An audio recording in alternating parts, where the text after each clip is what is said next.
Okay, people. Let's have a 101 conversation.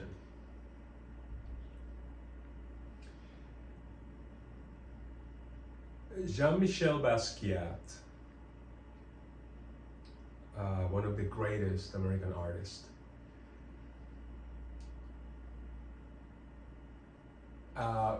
his studio in 57, Great Jones in Soho, Great Jones and Bowery.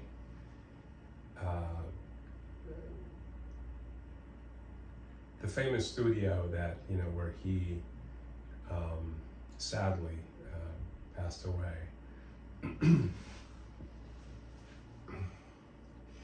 That studio was given out for the market to rent for $60,000 a month. It's a very large loft, space, one building, and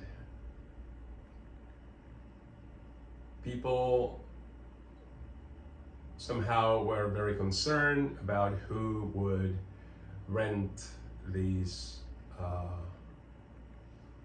this beautiful place. So Angelina Jolie jumped in and she said basically, I have to have it. I have to have this space. So one would think that somehow her philanthropy and her power, absolute power, that she would be able to move certain new conditions to finally bring that particular building into something of the scale and of the appreciation of who Jean-Michel Basquiat was and what he represented and what he gave to the whole world to have his art. And so I was 100% sure that somehow Miss Jolie would take it to the next level, gathering all these powerful people around her and building something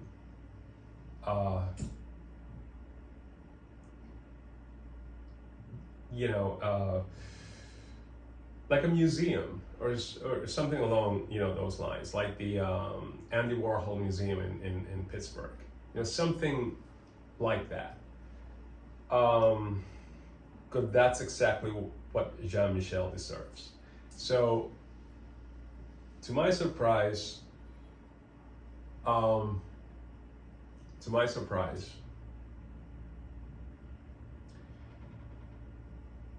that was not the story. The Angelina Jolie will rent this loft to basically create tailor these garments, and obviously being very eco-friendly, and the fabrics and how she would create clothing from this recycle. I'm summarizing, I'm not really down into the details of what exactly she's going to do, but it's about tailoring, and it's about bringing supposedly people of low income and to invite them in and to start creating, and something to give back to the community. So it's not that I'm not opposed to that, because anything positive, anything conveying, you know, creativity and, you know, bringing people into a good environment, and, you know, it's a good thing. It's a very positive thing. But what it bothers me just a teeny little bit is the fact that someone like her with such an enormous amount of power to bring down the concept of what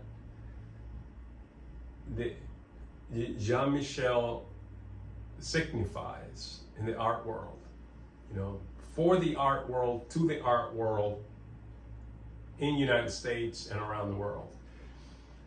And to utilize that studio as a tailor shop, communal shop, it's a little bit, to say the least, disappointing, and is very downgrading something that should have never happened.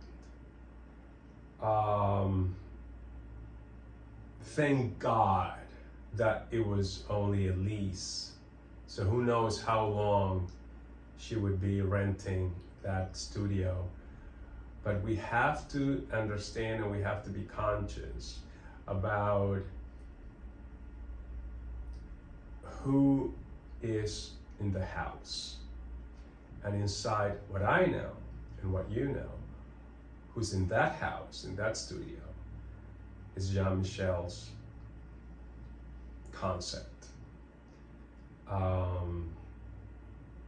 Is Jean-Michel life, is his beautiful power that he was carrying inside of him. So I don't think it's fair for him, because that communal and, you know, tailor shop, you know, eco-friendly tailor shop could have been done anywhere else in Soho. If she wants to be in Soho, I'm pretty sure that she does. So any other building in any other street, you know, Worcester Street, Green Street, you know, Mercer, Broome, any amazing hidden jewels of real estate she could have had, absolutely, without a question.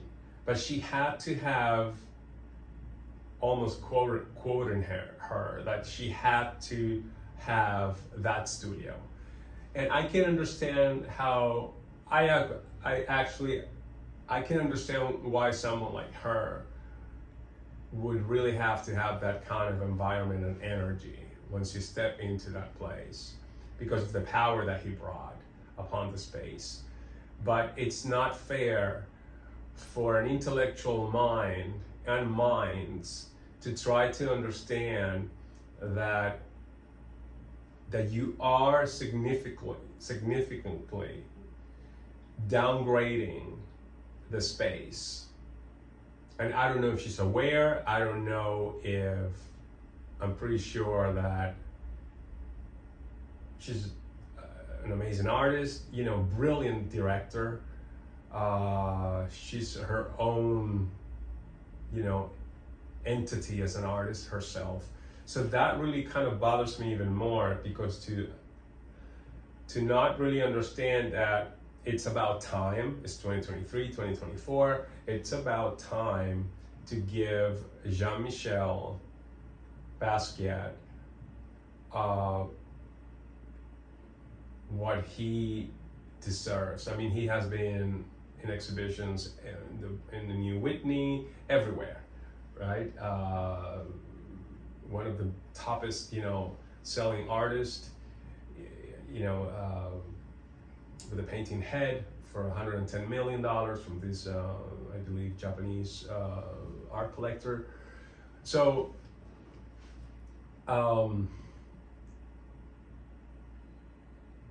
why pass on the opportunity to create a a museum or create something all related to Jean-Michel for people to go and to see. Maybe I'm asking for too much. Maybe it's not even my business, obviously. Because if I don't have the money, why even waste time making this video? But somehow, the reason why I'm making this video is because I was actually biking this morning by Jean-Michel's studio, and I saw these older man, with a cap and a shirt, a pair of jeans, and he was an older, gentleman, and he was spraying everywhere, a white spray, on the walls and on the sidewalk. So I was going to stop and somehow asking him in a kind of this defensive way of why he was spraying around Jean-Michel's studio. And then I was going to videotape him. That, I think it would have been pretty cool, but it was early morning, so it would have been pretty good. But then I thought, Serge, just mind your business and leave the man alone and let him do what he feels and thinks that he has to do. I was trying to put myself, I saw a little white heart, and then I saw a, F you. So it was a little problematic for me. I was trying, to understand from where he was coming from with that kind of statement. Obviously, he was protesting for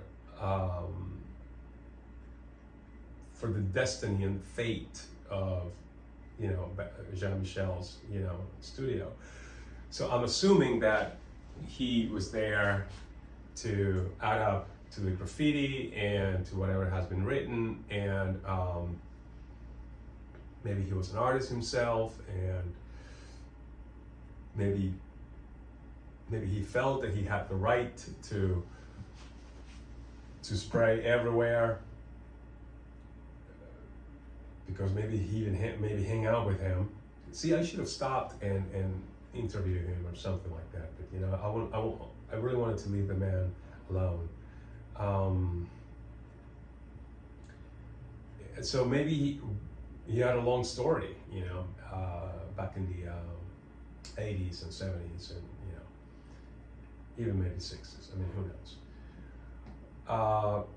So I was trying to put myself in his shoes of why he was having that kind of reaction, and let him do what he needed to do.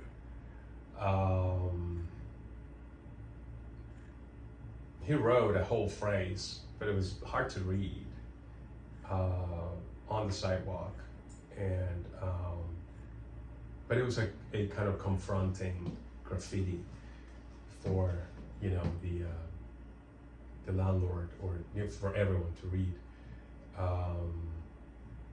But it wasn't quite artistic. That kind of the other graffitis you can see, they're beautiful. They're super cool. The mural is just phenomenal. So charged with amazing energy, and you have to go 57 Great Jones and Bowery. It's very well charged, great energy, and every single artist doing his thing, and you can see these collages and posters and graffiti. So it's beautiful. So anyway, so that is my video of today. If well, there's nothing we can do actually for now, because Miss Jolie already signed the contract for the lease of $60,000 a month for her tailor shop, eco-friendly tailor shop. We wish her the best. She's bringing something positive to the community, and she's going to invite people to work in her new atelier. It's great, you know. I mean, I guess. But once again, that could have been done anywhere else. And if she had the power to raise the bar to the next level of what should have been done in order to give back to this incredible artist, you know, Jean-Michel Basquiat, that would have been even more powerful.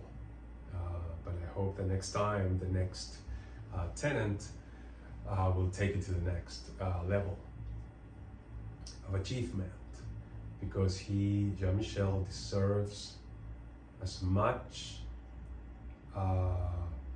honor and appreciation, and to show the whole world who he was. Because some people actually have a very wrong misconception of who he was as a person, because they need to taint and to just you know, they need to profile him as such, which he wasn't.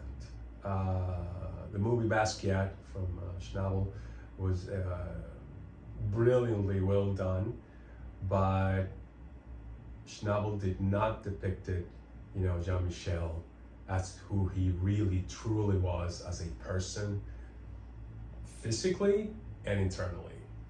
So it was this emphasis and this obsession to depict him as someone almost dirty, and Jean-Michel was none of that.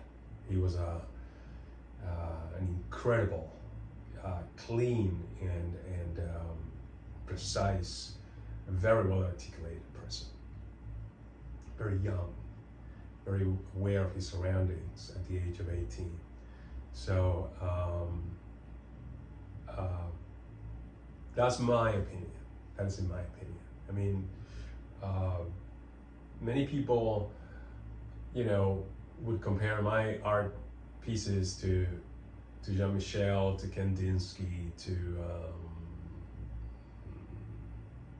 Cy Twombly,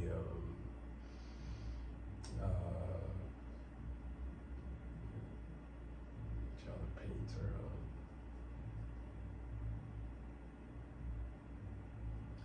Joe Mitchell,